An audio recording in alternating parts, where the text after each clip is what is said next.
Hello, everyone. The Science of Cultivating and Breaking Habits, Part 3. The links for Part 1 and Part 2 videos are in the description. Whatever I am sharing is based on the works of Dr. Andrew Huberman, who is a neuroscientist and professor at the Stanford School of Medicine. In Part 1 and Part 2, we discussed about the connection between habits and neuroscience. We discussed about the concept called as limbic friction, the resistance we all face when we cultivate new habits. We also discussed certain tools like tapping into the procedural memory and task bracketing, which will help us to strengthen any habit. In this part, we are going to discuss about implementing habits and testing whether they have become stronger.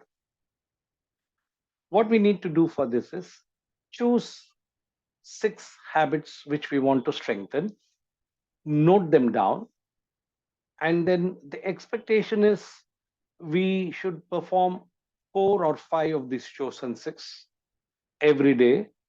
The time period we need to choose is 21 days, which is also there in the popular literature. So for 21 days, perform the chosen habits, which is 6. Important things are: point number 1, ensure that we use the tools like tapping into procedural memory, task bracketing, which we have discussed in detail in part 1 and part 2. Apart from that, if we miss one day, there is no punishment or compensation. So choose these 6 habits and keep performing them for 21 days.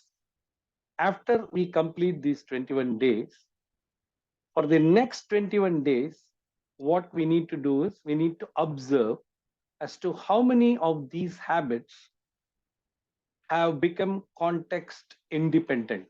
Now, when it comes to habits, habits can be classified as context independent and context dependent. Now, what is the example of context independent habit?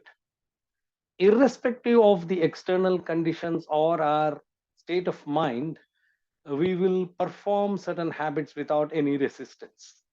To give you an example, take the habit of brushing our teeth every day in the morning. Irrespective of in whichever city maybe, whichever country maybe, when we wake up, the first thing which we do is brushing of our teeth. That's an example of context independent habit.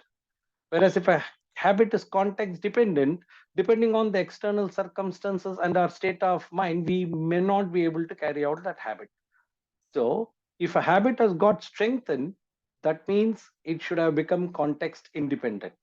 Out of these 6 chosen habits in this following 21-day period, observe how many habits have become context independent.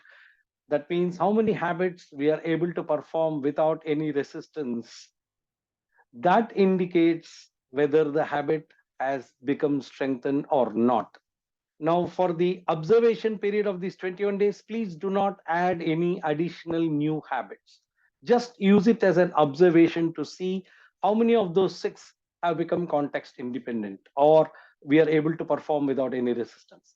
And after this 21 days of observation period is complete, then we can choose to add additional habits again for next 21 days, or we may continue those habits which we were not able to complete from the earlier list. So when we follow this 21 days of implementation followed by 21 days of observation, we can ensure that we are making the habits stronger. Another important question may come to our mind. Cultivating habits is fine. How can we let go of certain habits which are ineffective, which are not helping us? We will discuss about that in the next part. Thank you so much.